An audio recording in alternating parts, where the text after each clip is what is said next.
Okay, so we have one final depreciation question, and it asks us to calculate, in this case, using the double declining balance method. Same information that we've had before when we've calculated straight line and units of production. Now we're asked to calculate the double declining balance method. Now remember, double declining balance doesn't actually start with depreciable cost minus our salvage or our residual like the other two methods.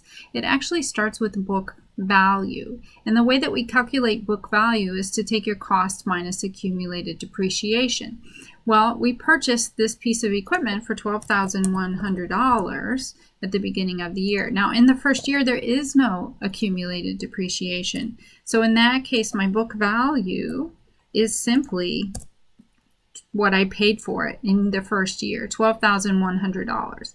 Now, the formula then goes on to say, take that book value, in this case, $12,100, and we are going to then multiply it times 2 over the useful life. So 2 over the useful life. Well, the useful life, let's go ahead and I'll carry that over. The useful life in this case is 5 years. So I will divide that by 2. I'm sorry, the 2 divided by the 5. And we will get an answer here. So let's take 12,100 and we're going to multiply that times 2 divided by 5. Let's go ahead and hit enter, and what do we get? 4840. That's my depreciation expense in this first year. 4840. Okay, so I'm going to go ahead and plug that in there. Now, when I go to calculate the second year's book value, cost minus accumulated depreciation. Well, we know our cost is not going to change. It's $12,100. Now I do have some depreciation that has occurred. 4840. So 12,100 minus 4840 gives me 7260. That 7260 then, sorry, I should have aligned all this before we got started, multiplied times 2 over the useful life gives me, let's do a little calculating. Again, the useful life is 5.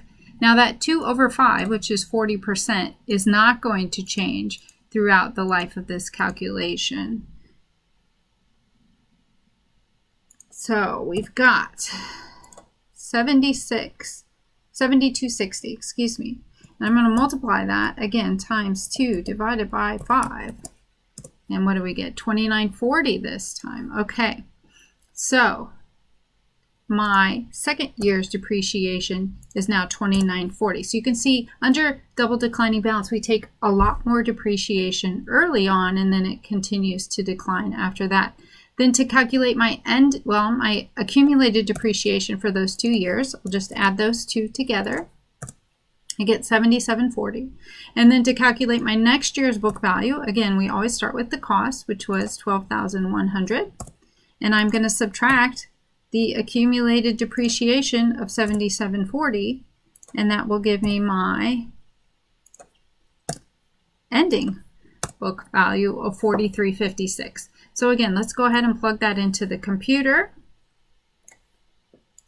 2011 depreciation we had at 4840.